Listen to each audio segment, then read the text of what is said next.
His ear was cut off, but what he did next left 41 men dead in just 36 minutes. This isn't legend, it's history. And the man who did it never wanted anyone to know his name.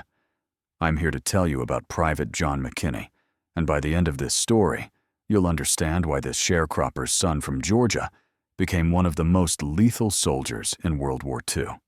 At 4:47 a.m. on May 11th, 1945, near Dingalan Bay in the Philippines, Private John McKinney was sleeping. He had just finished a long shift, manning a light machine gun.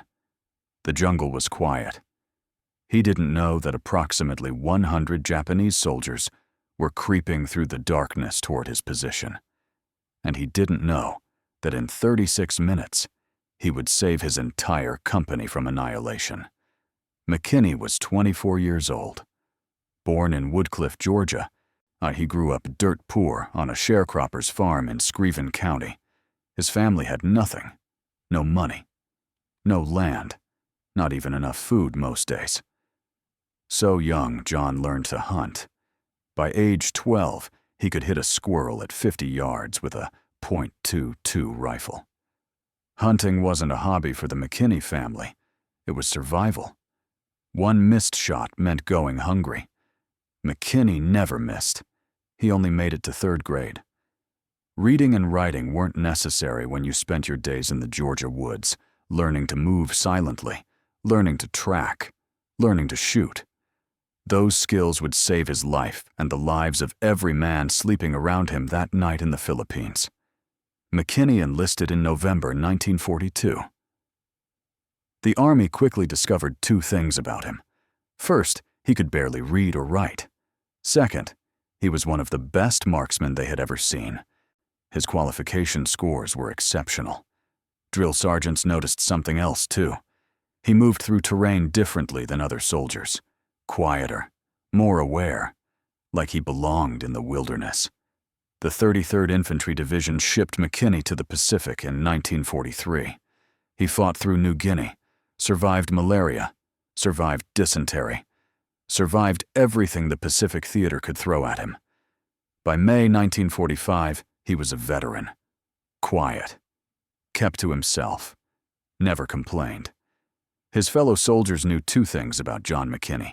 He was the best shot in Company A, and he always slept with his rifle beside him. That rifle was about to save his life.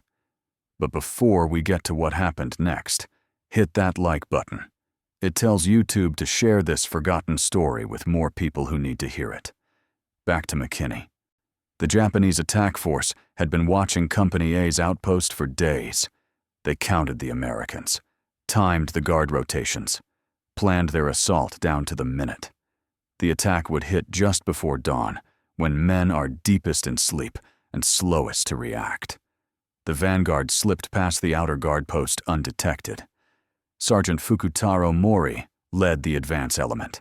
His orders were simple: eliminate the first Americans silently. No gunfire, just swords and bayonets. By the time the main assault began, the perimeter would already be compromised. Mori reached McKinney's tent.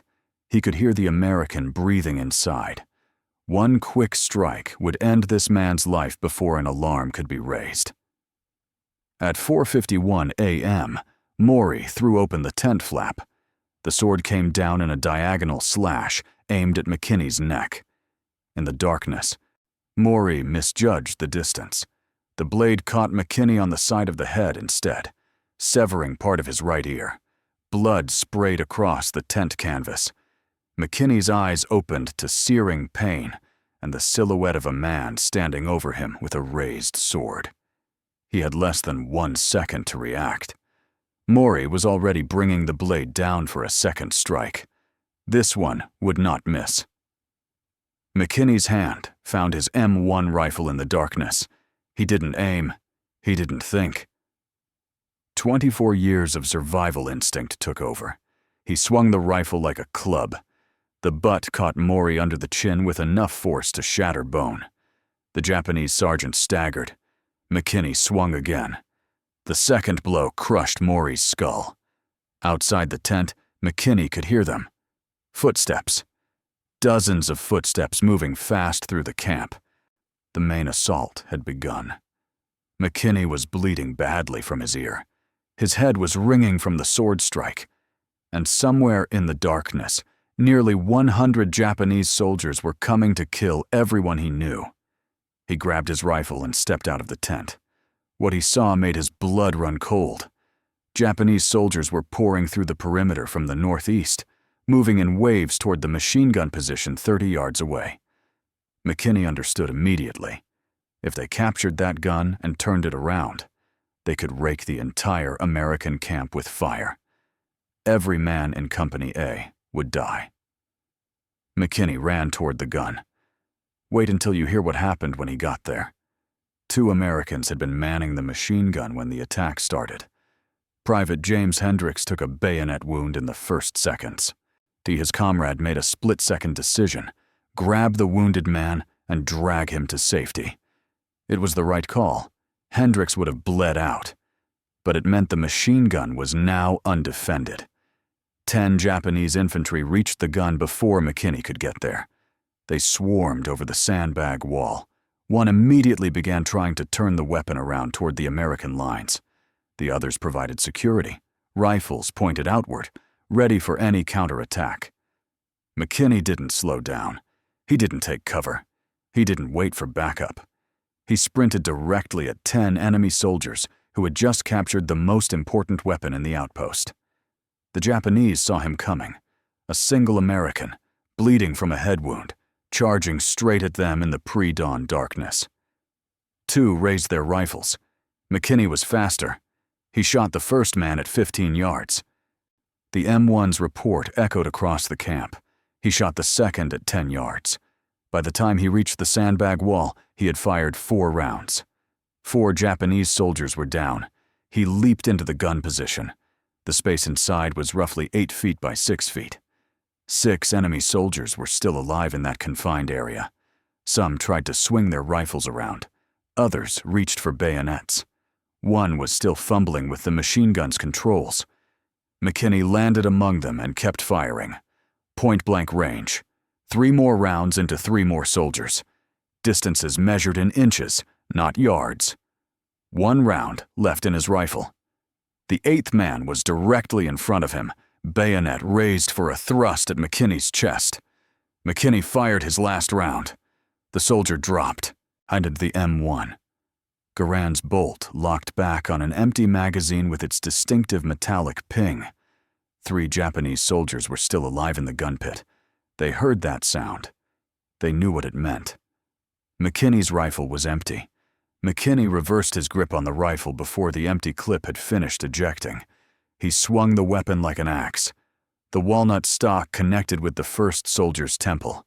The man collapsed. McKinney swung again. The second soldier tried to block with his forearm. The rifle butt shattered bone and continued into his skull.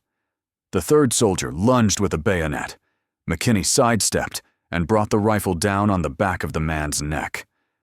Vertebrae cracked audibly. 10 Japanese soldiers had captured the machine gun. 30 seconds later, all 10 were dead. McKinney grabbed for the machine gun. His hands found the receiver, and his heart sank. During the struggle, the weapon had been damaged. The bolt was jammed. The feed tray was bent. He cycled the charging handle twice. Nothing. The gun would not fire. The most important weapon in the perimeter was now useless. McKinney looked up from the broken gun. Dawn was starting to lighten the eastern horizon. In that gray light, he could see more Japanese soldiers regrouping at the edge of the jungle, preparing for the next wave. He had an M1 rifle with an empty magazine. He had just killed 10 men in hand-to-hand combat. His ear was still bleeding. And the main assault hadn't even started yet. This is where most men would have retreated. McKinney reloaded and settled into the gun pit to wait for the next wave. Over the next 30 minutes, wave after wave of Japanese infantry attacked his position. McKinney moved constantly, never staying in one spot long enough for their mortar crews to zero in on him. He fired from the gun pit, then from a shell crater 15 yards away, then from behind supply crates, always moving, always shooting. The M1 Garand was designed for rapid, semi-automatic fire. A trained soldier could put 8 aimed rounds downrange in under 10 seconds. McKinney was faster. He had been shooting since he could walk. His body remembered thousands of hours in the Georgia woods. Lid the target, squeeze the trigger, acquire the next target. Repeat. 8 rounds. Reload. 8 rounds. Reload. Japanese soldiers fell at 60 yards, at 40 yards, at 15 yards. Some tried to flank him. He tracked them and fired. A moving target was easier to hit than a stationary one. McKinney had learned that hunting deer. When they sent mortar fire, he moved. When they charged in groups, he cut them down. When they got close enough for hand-to-hand combat, he clubbed them to death with his rifle butt. 36 minutes after Sergeant Maury slashed open his tent, Private John McKinney was still standing, still breathing, still in complete control of the area. When reinforcements from Company A finally fought through to his position, they stopped and stared. Bodies lay scattered across an area roughly 100 yards long and 60 yards wide. Japanese soldiers slumped over sandbags, crumpled in shell craters, sprawled among supply crates, piled on top of each other near the damaged machine gun. The platoon sergeant ordered a count. His men moved through the battlefield, checking bodies, marking positions. When they finished, the sergeant didn't believe the number. He ordered them to count again. 38 dead Japanese soldiers lay around the machine gun position. 2 more were found near a mortar emplacement 45 yards away. 40 confirmed kills. 1 rifle. 1 soldier. 36 minutes. The sergeant found McKinney sitting on an ammunition crate, pressing a blood-soaked bandage against what remained of his right ear. His uniform was torn and stained. His rifle stock was cracked from repeated impacts against human skulls. When asked what happened, McKinney gave a brief account. The tent, the sword, the machine gun, the waves of attackers. He spoke in short sentences. No embellishment. No drama. Just facts. The sergeant didn't believe him. No single soldier could kill 40 men in 36 minutes. It was impossible. But the ballistic evidence told the truth. Spent M1 casings littered the ground at exactly the positions McKinney described. The trajectory of wounds on Japanese bodies matched firing angles from those positions. The physical evidence was undeniable. 1 man. 40 kills. 36 minutes. Company A's report went up the chain of command. At each level, officers assumed it was exaggerated. Combat reports often inflated enemy casualties. The numbers had to be wrong.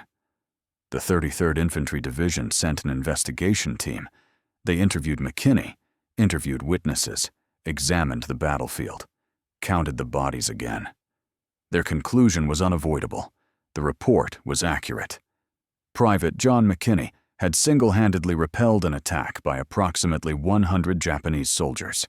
He had killed 40 of them, so he had saved his company from annihilation. The recommendation for the Medal of Honor went forward in June 1945. On January 23, 1946, Private John McKinney stood in the White House. President Harry S. Truman placed a Medal of Honor around his neck. The citation used formal military language, extreme gallantry, unsurpassed intrepidity, saving his company from possible annihilation. When reporters asked McKinney about the battle, he gave the same brief answers he'd given that morning on Luzon: the tent, the sword, the machine gun, the waves of attackers. He never embellished, never sought attention. McKinney returned to Screven County, Georgia in 1946. He went back to farming, hunting, and fishing. He rarely spoke about the war. Neighbors knew he had the Medal of Honor. They'd seen the newspaper articles. But McKinney never brought it up, and never displayed the medal, never attended reunions. When people asked about the Philippines, he would say a few words and change the subject. The nightmares were different. His family heard the sounds he made in his sleep. the way he would wake suddenly, reaching for a rifle that wasn't there. In 1946, there was no diagnosis for PTSD. Soldiers who struggled with combat memories were told to forget about it and move on. McKinney did what most veterans did. He buried the memories and kept working. He married, raised a family, worked various jobs around Screven County. The years passed. The Medal of Honor sat in a drawer somewhere. John McKinney died on April 5, 1997, in Sylvania, Georgia. He was 76 years old, the sharecropper's son who killed 40 Japanese soldiers with a rifle, and his bare hands passed away quietly, so surrounded by family. In 2017, Georgia honored him. The state legislature renamed a section of highway in Screven County. It became the John R. McKinney Medal of Honor Highway. A ceremony was held. Veterans attended. The McKinney family accepted the honor on behalf of a man who never sought recognition. The highway sign stands today. Most drivers pass it without knowing the story. They don't know about the tent and the sword. They don't know about the machine gun and the 36 minutes.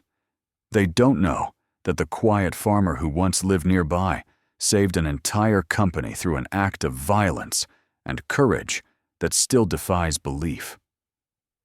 41 men in 36 minutes, one rifle, one soldier. One morning in the Philippines that should have ended in massacre, but ended in something else entirely. Private John McKinney never asked to be a hero. He was a farm boy who joined the army because there was a war. He did what he had to do to survive and protect the men sleeping around him. Then he went home and tried to live a normal life. That is the story. That is the legacy. That is John McKinney. If this story moved you, hit that like button. Every like tells YouTube to show this story to more people. Hit subscribe and turn on notifications. We're rescuing forgotten stories from dusty archives every single day. Real people. Real heroism. Drop a comment and tell us where you're watching from. Are you in the United States, United Kingdom, Canada, Australia? Tell us if someone in your family served. Let us know you're here. Thank you for watching. Thank you for making sure John McKinney doesn't disappear into silence. These men deserve to be remembered, and you're helping make that happen.